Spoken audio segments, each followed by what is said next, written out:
आज मैं आप सभी के समक्ष राधा अष्टमी व्रत कथा सुनाने जा रही हूँ।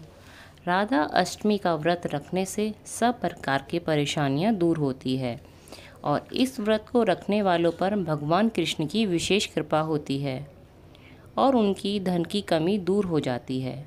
पौराणिक कथाओं के अनुसार राधा रानी अपनी माता की कोख से नहीं बल्कि वृषभानु जी की तपोभूमि से प्रकट हुई थी। आइए शुरू करते हैं राधा अष्टमी व्रत कथा। बोलो राधा रानी की जय। एक बार देवऋषि नारद ने भगवान सदाशिव के चरणों में प्रणाम कर पूछा, हे प्रभु, श्री राधा रानी लक्ष्मी है या देवपत्नी, महालक्ष्मी है या सरस्वती? कृपया करके विस्तार से बताएं। भगवान शिव नारद से बोले, हे देवऋषि, मैं एक मुख से क्या कहूँ। मैं तो राधा रानी के रूप, गुण और लावण्य आदि का वर्णन करने में असमर्थ हूँ। उनके रूप आदि की महिमा करने में तीनों लोकों में कोई भी समर्थ नहीं है। उनकी रूप माधुरी ने सारे जगत को मोहित करने वाले कृष्ण को भी मोहित कर रखा है। मैं अनंत मुख से चाहूँ तो भी उनका वर्णन करने में सक्षम नहीं हूँ।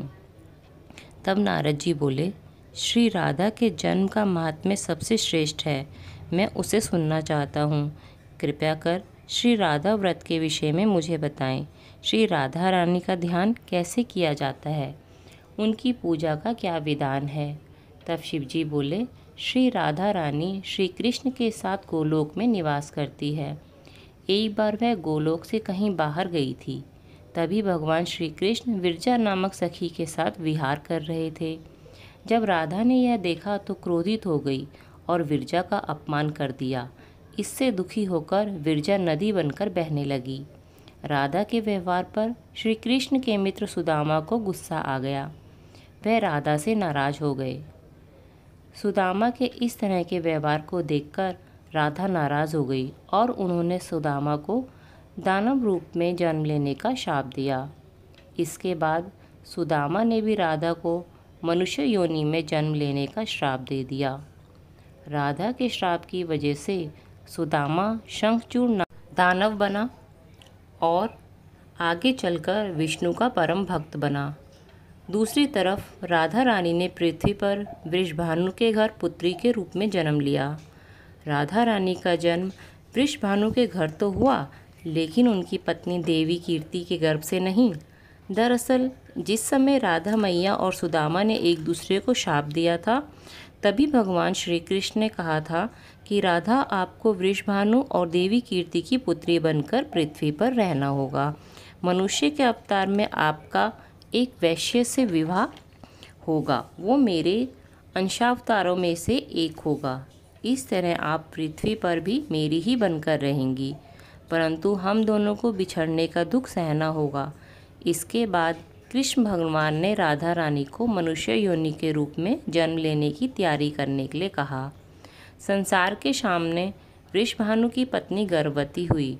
जिस तरह एक बच्चा दुनिया में आता है, ठीक वैसे ही देवी कीर्ति का प्रसव हुआ। लेकिन असल में राधा माता का जन्म देवी कीर्ति के गर्भ से नहीं हुआ था। भगवान की माया से उनके गर्भ में वायु भर गई थी।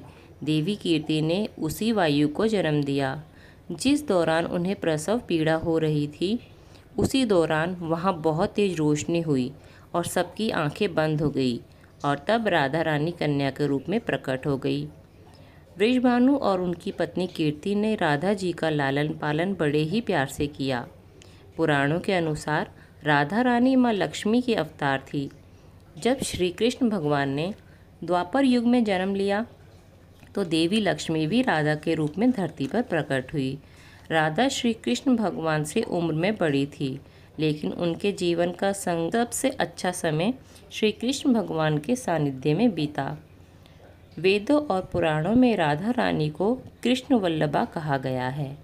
कई शास्त्रों के अनुसार राधा और कृष्ण कभी अलग थे ही नहीं, वो दोनों एक ही थे। अपने अंतिम दिनों में राधा रानी ने अपना घर छोड़ दिया और श्री कृष्ण भगवान से मिलने द्वारका चली गई। दोनों ने एक दूसरे से कोई बात नहीं की, क्योंकि दोनों ही एक दूसरे के मन को समझते थे। कुछ समय वहाँ रहने के बाद जब राधा रानी को लगा कि वहाँ रहना ठीक नहीं, तो कृष्ण को बिना बताए वापस वृंदावन चली गई। राधा रानी की इच्छा थी कि जीवन के अंतिम समय में वह एक बार कृष्ण से मिले। कृष्ण तो राधा का मन पहले से ही जानते थे। जैसे ही राधा रानी ने उन्हें याद किया, वो फौरन वहाँ पहुँच गए और राधा की अंतिम इच्छा अनुसार उन्हें सुरीली बांसुरी बजाकर सुनाई, जिसे सुनते सुनते राधा रानी कृष्ण में ही विलीन हो गई। बोलो राधे कृष्ण की जय। कुछ मान्यताओं के अनुसार राधा जीव आत्मा थी और कृष्ण परमात्मा। राधा रानी का निस्वार्थ प्रेम था।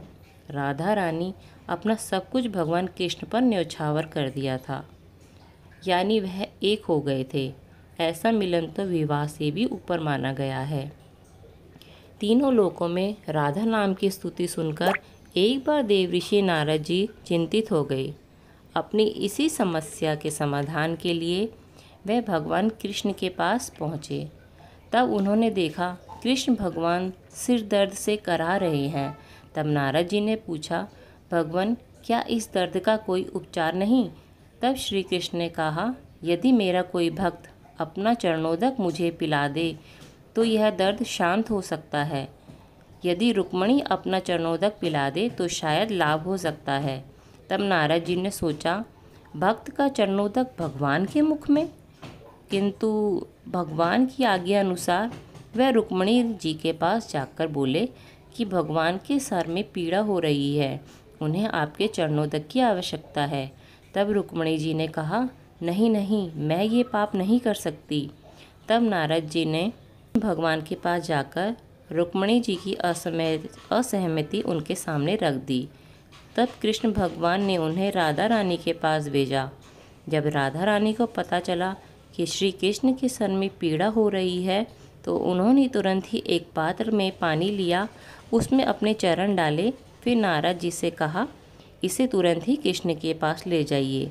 मैं जानती हूँ इससे मुझे घोर पाप लगेगा, किंतु अपने प्रियतम के लिए मैं ये पाप भोगने के लिए तैयार हूँ। तब नारद जी समझ गए कि तीनों लोकों में राधा की स्तुति क्यों हो रही है। इस तरह राधा रानी ने अपने अगाध प्रेम का परिचय दिया। इस प्रकार राधा अष्टमी की कथा पूर्ण हुई। आइए अब जानते हैं राधा अष्टमी की पूजा विधि। भद्र मास के शुक्ल पक्ष की अष्टमी के दिन स्नान आदि से निवृत्त होकर कृष्ण और राधा की पूजा किए। उन्हें पंचामृत से स्नान करवाए, फिर उनका श्रृंगार करके उन्हें भोग अर्पित करें।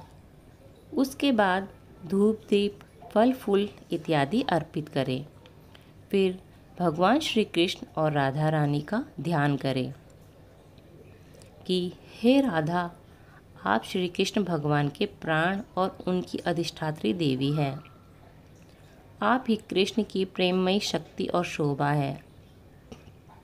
कृष्ण भगवान भी जिनकी पूजा करते हैं, वह देवी मेरी पूजा को स्वीकार करे।